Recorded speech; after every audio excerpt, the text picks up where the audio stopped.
자, 28장 15절에서 19절을 이제 보는데 15절을 봅시다. 시작. 그곳 형제들이 우리 소식을 듣고 바비론 군사가 드레스 갈릴리까지 가져오니 바울이 그를 보고 하나님께 감사하고 간절한 마음으로 드리라.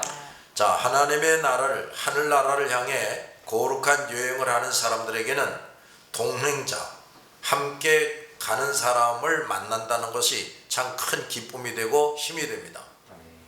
우리는 여러 가지 십자가를 지면서 고통의 눈물을 삼켜가면서 하나님께 예배 드릴 때 우리와 같은 사람들이 여기저기 있다는 사실을 보면서 힘과 용기를 얻게 됩니다. 세상이 다 참 타락하고 교회들이 세속에 물들어가는 것 같아도 그래도 곳곳마다 진정한 하나님의 교회가 있고 성도들이 있단 말이에요. 그러므로 우리 그리스도인들은 그러한 성도들을 보면서 용기와 기쁨을 얻어야 됩니다.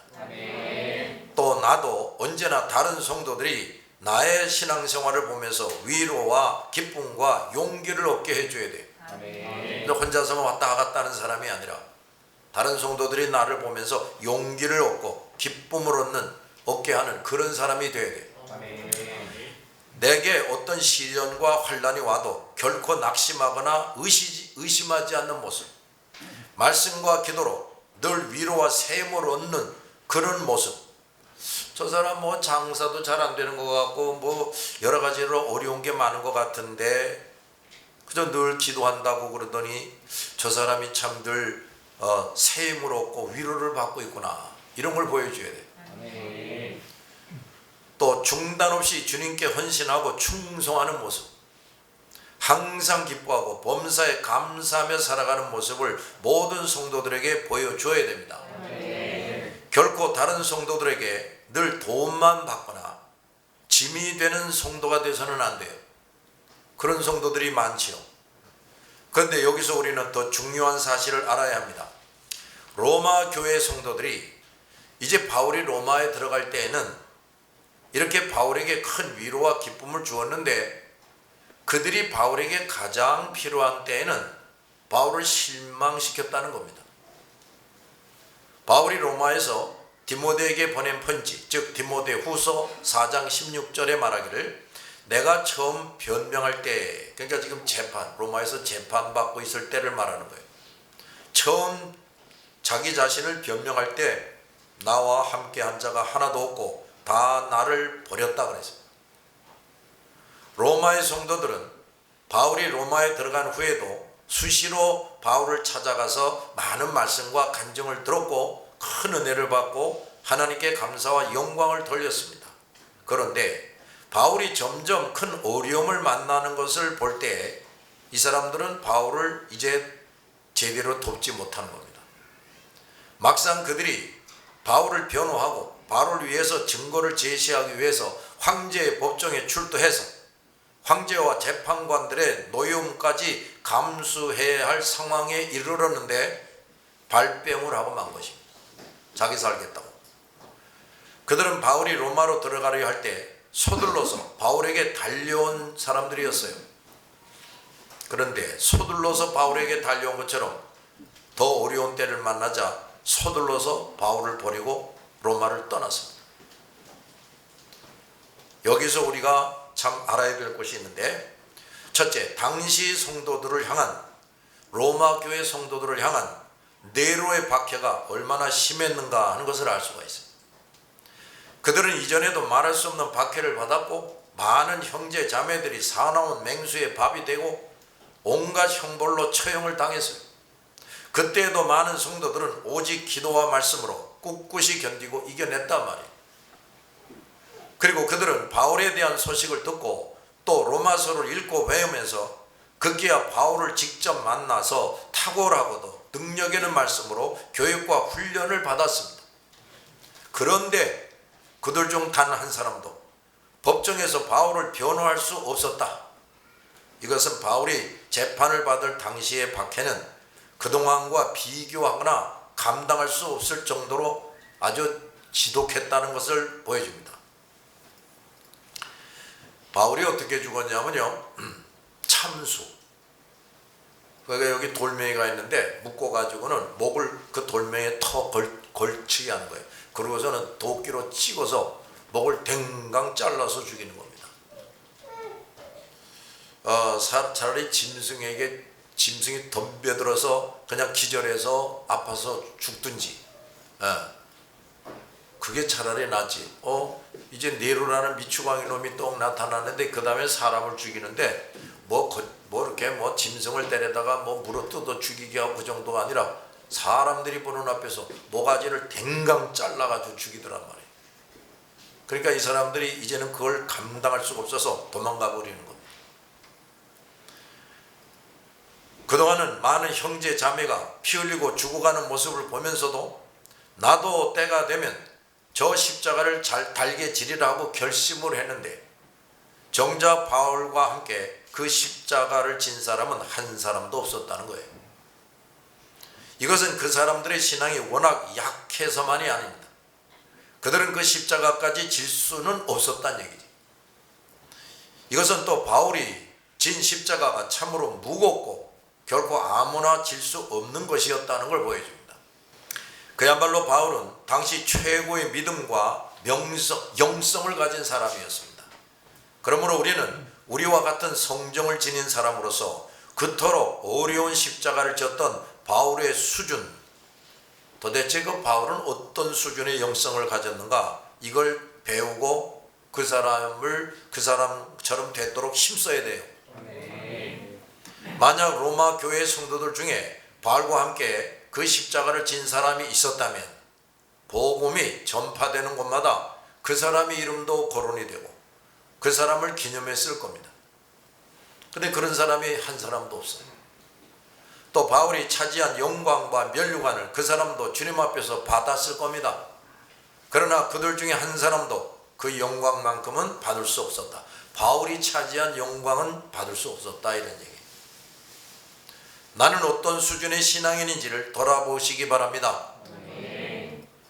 우리는 바울이 졌던 것처럼 그 큰 십자가를 지지 않도록 기도해서도 안 돼요. 또 그런 십자가를 지지 않고 있다는 것을 다행히 여기서도 안 됩니다. 내가 지는 십자가만큼 주님께 영광의 면류관을 받게 된다는 것을 명심해야 돼요. 어차피 이 땅에서 한번 살다가 가야 하고 나도 여러 가지 십자가를 지지 않을 수가 없는데 가볍고 쉬운 십자가만을 지고 갈 생각을 해서는 안 된다, 그 말이에요. 이거는 우리식으로 말하면 이런 교회는 쫄짱부교인이에요. 쫄짱부교인.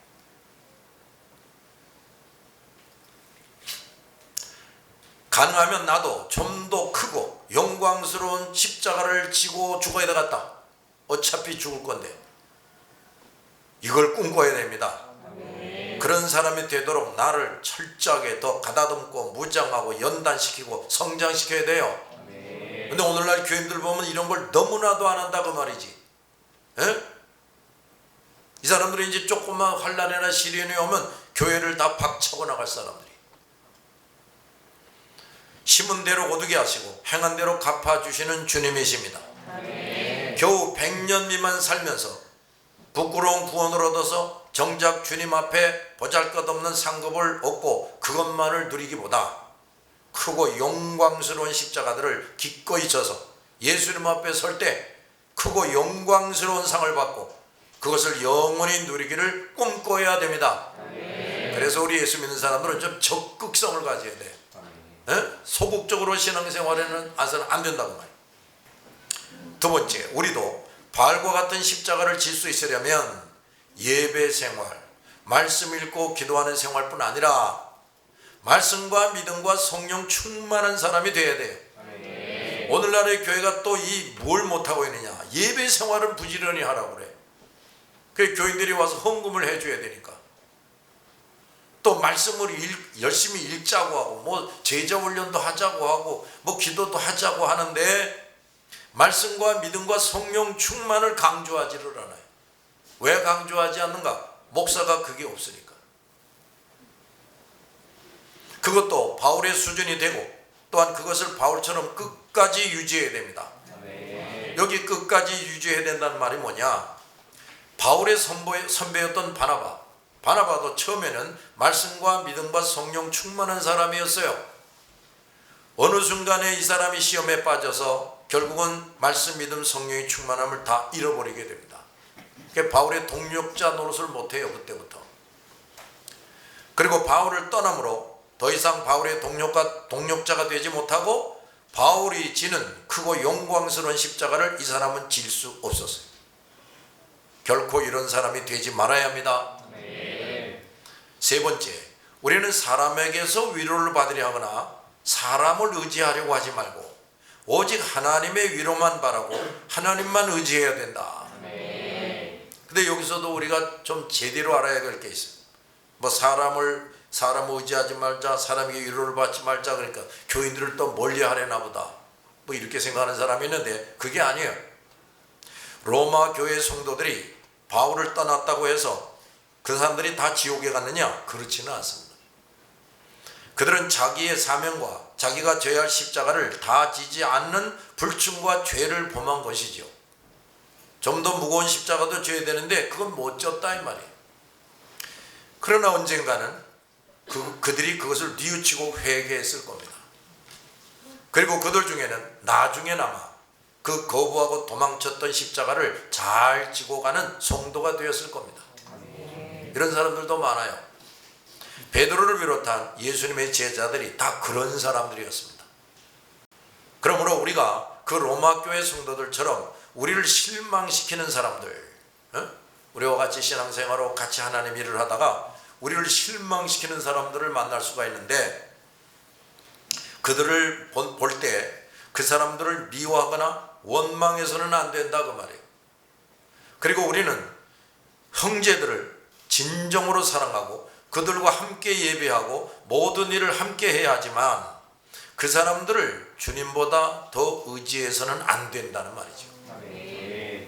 만약 그렇게 한다면 그만큼 언젠가는 실망하게 됩니다. 왜냐하면 교회 안에 모든 사람들이 다 온전한 사람들이 아니고 예수 그리스도를 믿자마자 성숙한 그리스도인이 되는 것이 아니라 그 말이에요. 지금은 성숙하지 못해가지고 비겁하게 굴지만 나중에 이 사람이 성숙해서 누구보다 더 충실한 하나님의 사람이 될 수가 있어요. 그래서 우리는 우리를 실망시키는 형제들을 결코 미워하거나 도외시할 수는 없단 말이에요. 우리는 하나님을 전적으로 신뢰하는 가운데, 뭐를 전적으로 신뢰해? 하나님을 전적으로 신뢰하는 가운데 사람들을 그저 사랑하고 도와주어서 성숙한 그리스도인이 되게 해야 하고, 더 나아가서 말씀과 믿음과 성령 충만한 사람이 되게 해야 돼요. 그러려면 내가 먼저 말씀, 믿음, 성령 충만한 사람이 돼야 한다고 말이에요. 내가 그게 안 되는데 누구를 그렇게 합니까? 그래서 먼저 목사와 교회 지도자들이 이렇게 말씀, 믿음, 성령 충만한 사람이 되어야 하고 언제나 이것의 본을 보여줘야 됩니다. 이 오늘날 교회들이 왜 이렇게 힘이 없느냐, 왜 이렇게 또다시 할 일을 못하느냐, 교회는 번들어라고 교인의 숫자도 꽤 많은 것 같고 그 교인들 중에 보면 아주 유식한 자도 있고 기업의 사장도 있고 한데 왜 도무지 구실을 그렇게 못하느냐?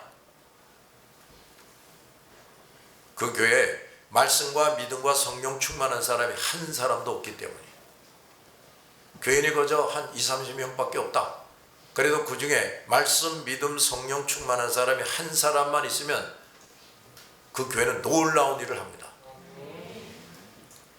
우리가 주님과 주의 말씀, 약속을 전적으로 신뢰하고 나가면 주님은 결코 실망시키지 않습니다. 말씀, 믿음, 성령 충만한 자가 돼가지고 무슨 어려움이 있어도 믿음으로 박차고 나가면 뭐 사람 숫자가 없어 돈이 없어 그딴 소리 하지 않고 전도하라 그러면 가서 전도하는 거지. 기도하라 그러면 목숨 걸고 기도하고 전적으로 하나님을 신뢰하고 그렇게 하는 교회는 절대로 문 닫을 일이 없어. 아멘. 절대로 쇠퇴할 리가 없어. 아멘. 16절 시작. 우리가 로마에 들어가니 바울에게 자기를 주님의 하나님과 그의 따로 있게 허락하더라. 여기 따로 있게 허락하더라를 더 잘 번역하면 혼자 지내도 된다는 허락을 받았다입니다. 자, 바울은 백부장 율리오. 자, 이제 율리오 그러면 백부장을 얘기하는 거예요. 백부장 율리오에 의해서 황제 법정에 있는 감옥의 간수장에게 인도됩니다. 율리오는 바울을 호송하는 동안에 크고 놀라운 하나님의 섭리와 권능을 눈으로 보고 체험했어요. 그는 틀림없이 훌륭한 그리스도인이 되었을 겁니다. 그런데 그의 임무는 끝나서 당시 최고의 사람인 하나님의 사람인 바울과도 헤어지게 됩니다. 율리오는 바울과 헤어질 때 매우 아쉬웠을 겁니다. 바울은 죄수 신분이었지만 그가 만났던 율리오가 만났던 어떤 사람과도 비교할 수 없는 귀한 사람이었고 영원한 생명의 은인이었다고 말해요. 더욱이 앞으로 있을 재판의 결과를 이 율리오가 모를 리가 없어요. 저 사람 가자마자 틀림없이 죽을 거다. 따라서 바울과 헤어질 때 더욱 슬펐을 겁니다. 그토록 고귀하고 누구에게도 해를 끼친 적이 없고 오히려 수많은 사람들을 진정하고 영원한 행복의 길로 이끌어준 바울이 간악한 무리들, 그런 추잡한 인간들 속에 그 신령한 바울이 넘겨져서 죽어야 된다. 그러니 이 율리오는 얼마나 마음이 아프고 안타까웠겠는가 이 말이에요. 성경에 기록은 없으나 아마 바울과 함께 여행했던 어떤 사람들보다도 이 백부장 율리오가 가장 괴롭고 슬펐을 겁니다. 그러나 주님은 바울과 같은 위대한 하나님의 사람도 언제나 다른 사람들과 같이 있게 하지 않으셨어요. 바울은 주님이 정하신 길을 끝까지 가야 했고 율리오 또한 주께서 정하시고 명하신 길을 충실히 가야 했습니다. 아마 율리오는 그 후로 로마 제국이 그리스도의 세계가 되고 그 외의 나라와 민족에게 복음을 전하는 일에 중요하게 사용되었을 겁니다. 그렇게 하시려고 주님은 많은 장교들 가운데서 이 율리오를 뽑아서 바울에게 붙여주신 겁니다. 로마 법정의 간수장은 바울을 인도받았을 때 바울에게는 지키는 한 군인과 함께 혼자 지내도 된다고 허락했다 그래서 이것 또한 주님의 간섭에 의한 것입니다. 아마 여기에는 백부장 율리오의 적극적인 도움이 있었을 거예요. 백부장이 이 간수장에게 그런 말을 했을 겁니다. 이 바울이라는 사람은, 이 사람은 보통 사람이 아니다. 이 사람은 하나님이나 신이 함께하는 사람이다. 그동안 무슨 일이 있었는 줄 아시오? 이런 일이 있었습니다. 이 사람 없었으면 우리도 다 죽었어요. 그러니까 이 사람에게 함부로 하지 마시오. 뭐 이런 말을 해줬을 거라고 말해요. 어쨌든 간수장이 바울에게 특별하게 배려를 한 것은 하나님의 간섭 없이는 될 수가 없는 일입니다. 왜냐하면 그때는 황제의 명령으로 예수 믿는 사람들을 가장 큰 죄인으로 취급했어요. 그래서 이미 많은 사람들이 그리스도인들이 부당한 대우를 받고 처형을 받았던 때였다고 말해요. 그때 가장 그걸 악하게 한 황제가 네로예요. 네로. 또한 가장 유명한 그리스도인이었던 이 바울이 로마의 고위직에 있는 사람으로 하여금 호의를 받는다? 이건 어려운 일입니다. 그러나 여기에는 주님의 또 다른 거룩한 뜻이 있으셨어요. 단지 바울을 편하게 지내게 하기 위함이 아니고 순교당하기 전에 로마에 있는 많은 사람들이 복음을 듣고 구원을 얻게 하기 위한 것이었습니다. 놀라운 또 드라마가 전개되는 거예요. 30절에 보면 바울이 온 이태란 말은 완전히 2년 이런 말이에요. 뭐 1년 6개월 그게 아니라 완전한 2년을 자기 셋집에 머물면서 자기에게 오는 사람을 다 영접했다 그랬어요. 주님은 아주 특별한 조치를 로마에서 바울에게 내립니다. 자그마치 2년 동안 폐쇄된 감옥이 아니라, 감옥에 가면 다른 사람들이 마음대로 올 수가 없지요. 민가에서 생활하게 하셨다고 말해요. 민가. 얼마든지 사람들이 와서 바울과 교제할 수 있게 해주신 겁니다. 그리고 바울을 지키는 한 군인과 함께 있게 했다 그랬는데 그동안 바울에게는 2년 동안은 누구도 바울에게 와서 해코지하지 못하도록 지켜주는 보호장치까지 마련해 주셨다 이런 말이에요. 바울은 그 군인에게 뭐 밥 한 끼를 대접할 수도 없어. 그 군인도 바울과 2년 동안이나 함께 있으면서 예수 그리스도를 믿고 훌륭한 바울의 제자가 되었을 겁니다. 그는 바울을 제일 잘 지켜주고 바울의 사역을 잘 도왔을 겁니다. 사람들이 오고 가면서 바울에게 와서 배우고 같이 기도하고 할 때 그 오고 가는 사람들을 뭐 괴롭히고 방해하고 그러지 않았다고 말이지.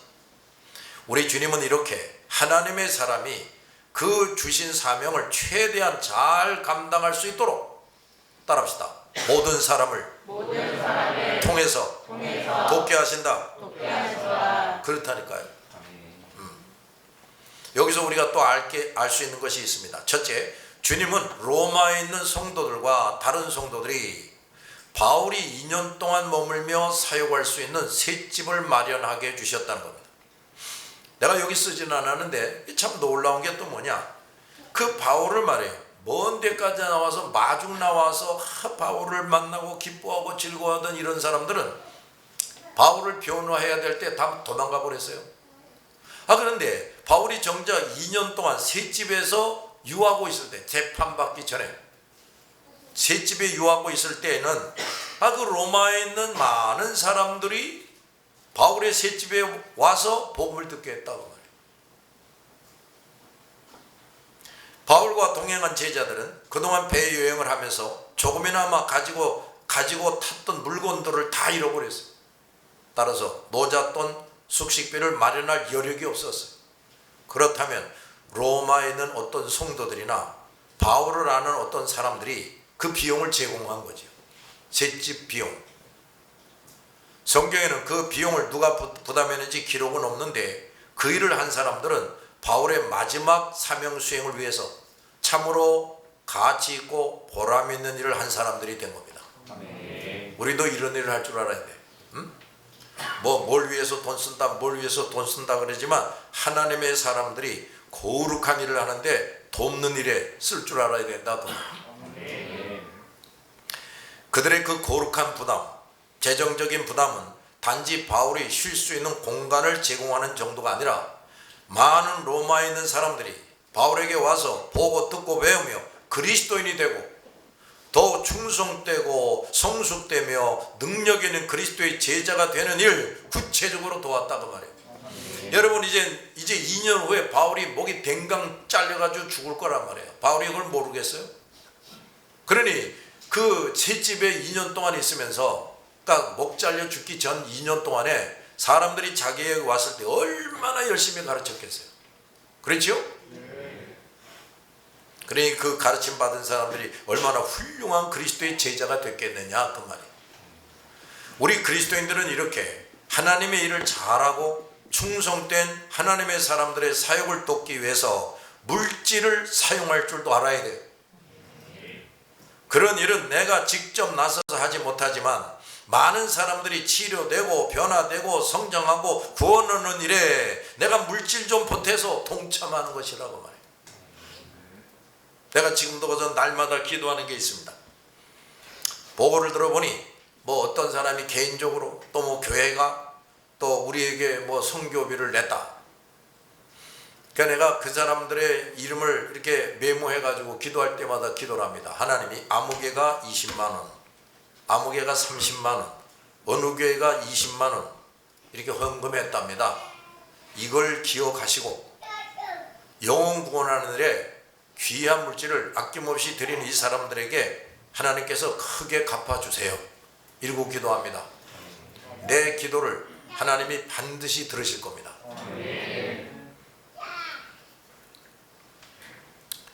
두 번째, 우리 주님은 주님의 일을 위해 갇힌 사람들에게는 그를 다스리거나 지키는 사람을 통해서도, 그래요, 이 간수, 군인, 이 간수나 군인을 통해서도 은총을 베푸게 하신다는 것이에요.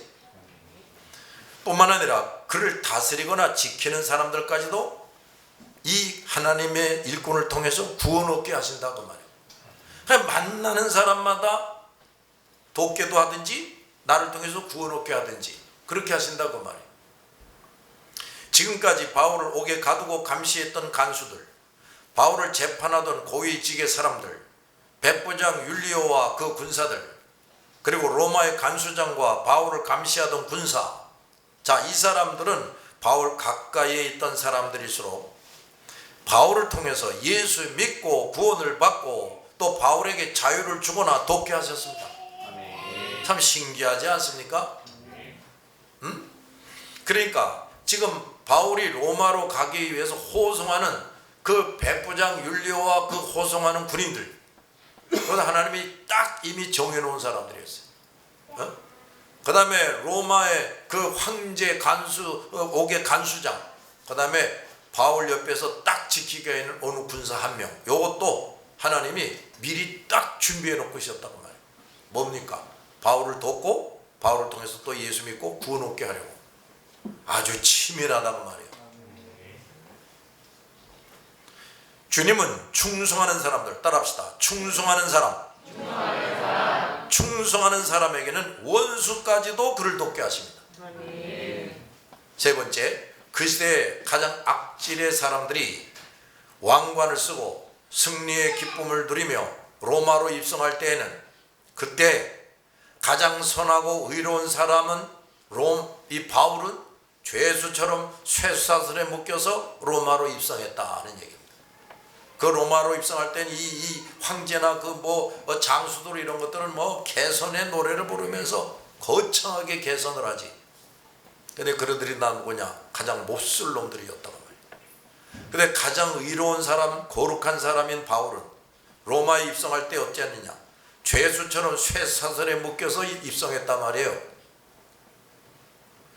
그러나 그들이 누린 영광과 기쁨만큼이나 때가 되면 누구보다도 수치와 저주를 당하고 비참하게 사라져버렸어요. 반면에 선한 의인 바울은 그 시대 모든 사람들에게 큰 복이 되었고 영원한 영광과 기쁨을 누리게 됩니다. 우리 그리스도인들은 이 세상의 헛된 영광을 바라보지 말고 날마다 이 세상의 것을 하나씩 주님 앞에 내려놓고 주님의 말씀과 명령을 지키고 행하기 위해서 날마다 힘써야 됩니다. 좀 돈 좀 벌기 위해서, 좋은 학벌을 쌓기 위해서, 이 미녀 에미나이 꿰차고 돌아다니기 위해서 애쓰는 것보다도 하나님 말씀 붙잡고 그 말씀 잘 지키고 주신 사명을 내려놓는 일에 열심을 다해야 돼요. 근데 그걸 제대로 하려면 모든 욕심을 내려놔야 돼요. 욕심을 품은 채로는 그걸 할 수가 없어요. 우리가 이렇게 하더라고 수치와 욕을 당한다면 그것은 우리가 반드시 져야 할 십자가이고, 그것을 달게 지고 나갈수록 바울과 같은 영광을 차지하고 두고두고 자손들과 많은 사람에게 진정한 복을 선사하게 됩니다. 그러나 아직도 악인들을 부러워하고 흉내내는 사람들이 교회 안에 많이 있다고 해요. 그런 사람들은 이런 영광을 누릴 수가 없어요. 나는 가끔 이런 생각을 해봅니다. 이제 힘들고 어려울 때 이런 생각을 해봐요. 6.25 때 우리 아버지는 싸울 줄도 모르는 사람이 기독교 청년연맹 이런 걸 조직했는데 거기 대장 노릇을 했답니다. 그게 뭐냐? 유격대입니다. 유격대.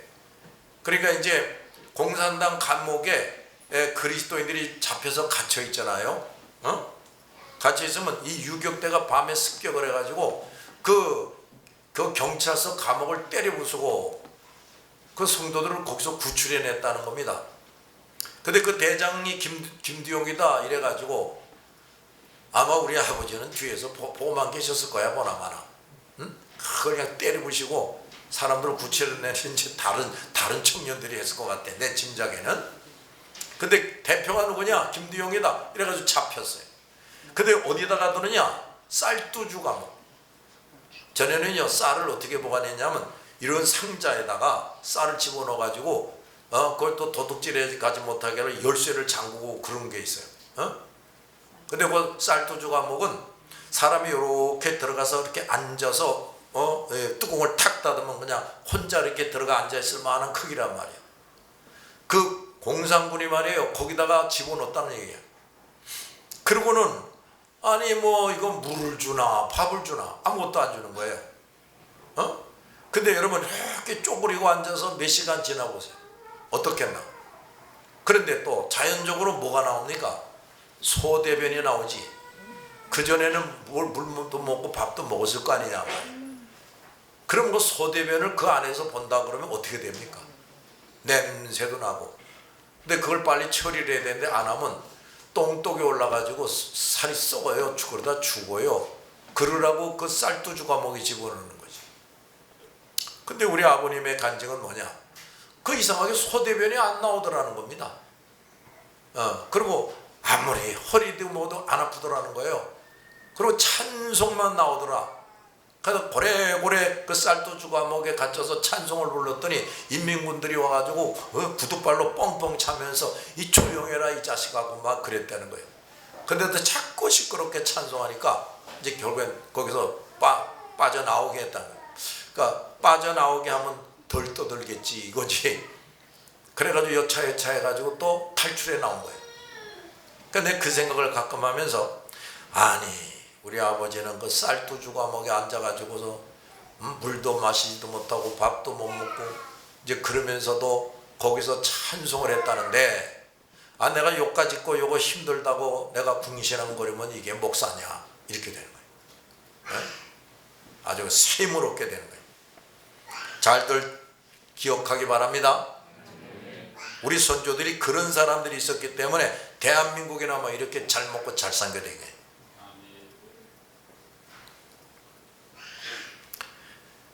자, 17절을 봅시다. 시작. 사흘 바울이 유대인 중 높은 사람들을 청하여 그들이 소리내어 이르되 여러분 형제들아 제가 이스라엘 백성이나 우리 조상의 간수를 배척한 적이 없는데 예루살렘에서 하나님의 전에 죄수로 내 중과함이 없으니. 네, 높은 사람들 하는 건 지도자들이라는 말이고 조상의 관습을 배척한 일이 없는데 하는 것은 조상의 관습을 거스르는 일을 한 적이 없다. 그런데 이런 말이에요.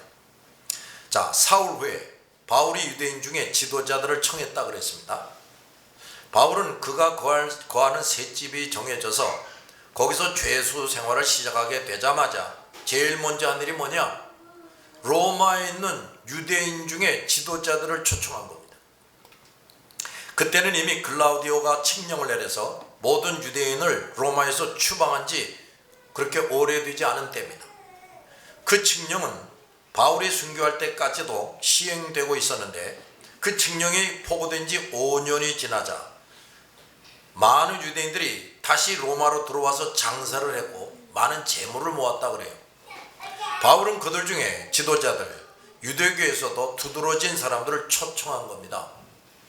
이것은 바울이 로마에서 마지막 사역을 하고 순교를 앞두고 있으면서 마지막으로 유대인들에게 복음을 전하기 위해서였어요. 그리고 유대교 지도자들이 먼저 예수 그리스도를 믿고 유대인들이 속히 예수 그리스도를 영접하게 하기 위함이었다고 합니다. 동시에 자신과 복음에 대한 유대교인들의 오해를 풀기 위해서였어요. 여기서 바울은 자기가 로마로 호송된 이유를 설명합니다. 그러면서 자신이 주님 앞에서 정한 규례대로 로마에서도 먼저 유대인들에게 복음을 전하기를 시작했다고 말해요.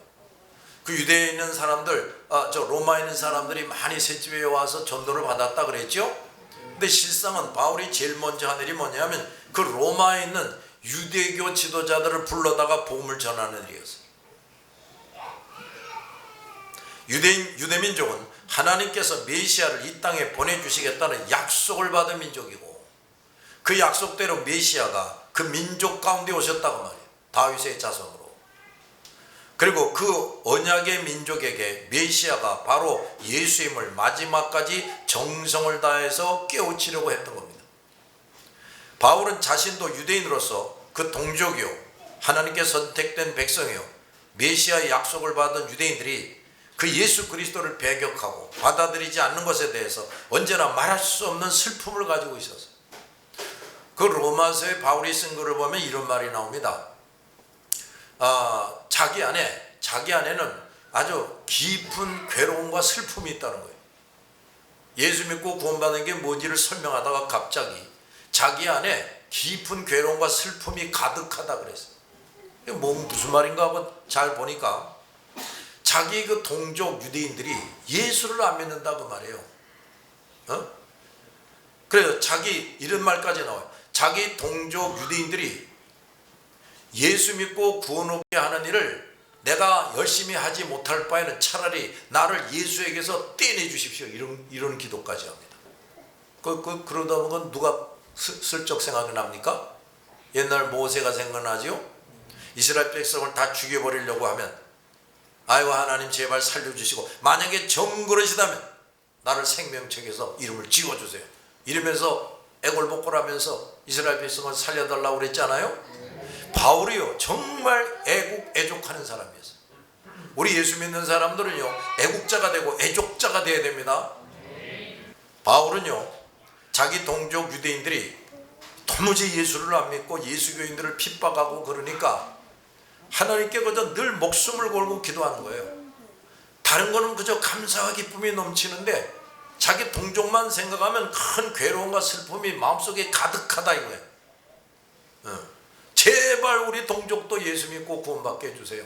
만약에 그렇게 하시지 않으려면 나를 예수에게서 떨쳐내 버리십시오. 막 이러면서 기도를 해. 야 대단한 애족자 애국자예요. 우리 예수 믿는 사람들이 그래야 됩니다. 우리 예수 믿는 사람들은요 일제 때에도 그렇고 6.25 전쟁 때에도 그랬고 정말 애국자들이고 애족자들이었어요.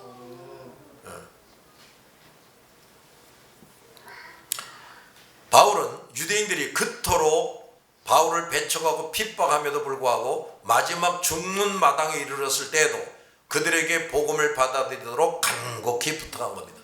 내일 모레 죽을 사람이 그저 유대인들을 한 사람이라도 또 오게 해가지고 복음을 믿도록 간곡하게 부탁하는 거예요. 우리 그리스도인들은 동족에 대한 신앙적인 사랑을, 동족에 대한 무슨 사랑? 신앙적인 사랑을 반드시 지녀하고 열심을 다해서 실천해야 됩니다. 응? 왜 교회가 정치적인 데 신경 쓰느냐? 정치가 뭐야? 정치가 우리나라 백성들을 어떻게 다스리느냐 그런 게 정치 아닙니까? 근데 이걸 잘못한다. 그 잘못하면 잘못한다고 목사가 지적을 해야지 누가 지적을 합니까? 그렇게 하라고 하나님께서 우리가 태어난 나라와 민족의 이 나라와 민족의 사람으로 존재하게 하는 거예요. 여러분 반드시 이 나라와 민족을 사랑해야 됩니다. 그리고 여러분 부모가 아직 안 믿지요? 아직 안 믿는데 이런 생각을 할 거야. 나도 목사님처럼 신앙 좋은 가문에서 태어나지 않고 이 부모도 이렇게 지지리도 예수 안 믿고 우상이나 숭배하는 가정에서 왜 태어나겠을까?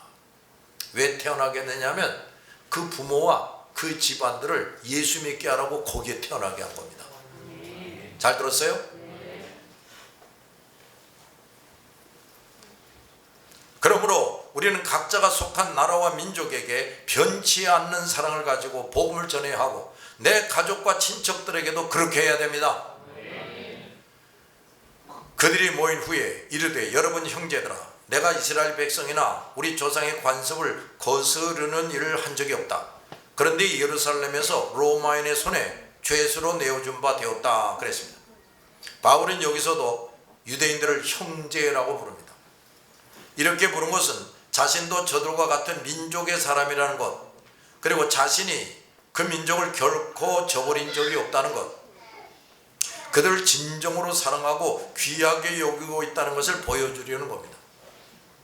그리고 바울은 자신이 유대인으로서 이스라엘 백성이나 우리 조상의 관습을 거스르는 일을 한 적이 없다 그랬어요.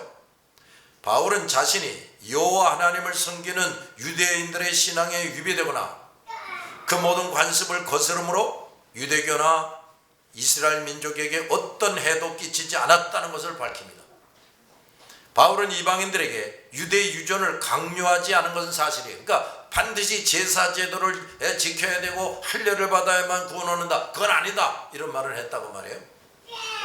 그런데 그 유대인들의 유전들은 이방인들을 위해 주어진 것이 아니기 때문에 그런 거예요. 동시에 바울은 유대인들에게 그 유전을 배척하라고 하지도 않았고 오히려 자기가 유대인들과 함께 있을 때는 그 유전을 지킵니다. 바울은 또한 유대인들이 조상의 관습을 따라 행하는 것을 비판하지도 않았어요. 다만 유대인들이 이방인들에 대해 유대교의 관습에 따라 행하지 않는다고 적의를 품어서는 안 된다고 깨우친 거죠. 그런데 유대인들이 예루살렘에서 나를 로마인의 손에 죄수로 내어줬다 그랬습니다. 18절 시작. 로마인은 나를 신문하여 주의 제목이 없으므로 걱정하였으나 유대인들이 하나님으로 내가 거짓하여 가이사에게 상소하며 내 인족을 구하려는 것이었느니라. 로마인은 나를 신문하여 죽일 죄목이 없으므로 석방하려 했다 그랬습니다. 바울은 로마인들이 자신을 보호하지 않았다면 그 유대인들은 재판을 거치지도 않고 자기를 죽였을 것이라고 말합니다. 그럼에도 불구하고 유대인들이 반대하기로 내가 마지못하여 가이사에게 상소함으로 내 민족을 고발하려는 것이 아니다 그랬습니다. 바울은 로마 황제에게 할 수밖에 없었던 이유를 설명하고 그것도 자신의 정당성을 주장하기 위한 것뿐이지 원고들 즉 유대교인들을 이방인 황제에게서 벌을 받게 하기 위함이 아니라 이걸 말합니다. 이로써 바울은 로마에 있는 유대인들로 하여금 자기가 가이사에게 호소하여 로마까지 오게 된 것이 자기 민족을 송사하려는 민족 반역자로 오해하지 않게 하는 겁니다. 바울은 유대 민족을 결코 헤아려 하지 않았습니다. 당시 로마 당국은 유대 민족이란 파벌이 심하고 반란을 자주 일으키고 불평이 많고 위험한 아주 말썽이 많은 민족이라고 여겼어요. 유대 민족을. 그러므로 박식한 바울이 마음만 먹는다면 가이사 앞에서 유대인들의 악행과 그들이 로마법과 정부를 무시한 사실들을 알리고 처벌받게 할 수도 있었는데 바울은 그렇게 한 적이 없어요. 바울은 언제나 모두에게 진정한 유익만을 끼친 사람이었습니다. 죽어가면서도. 잘 들었습니까? 기도합시다.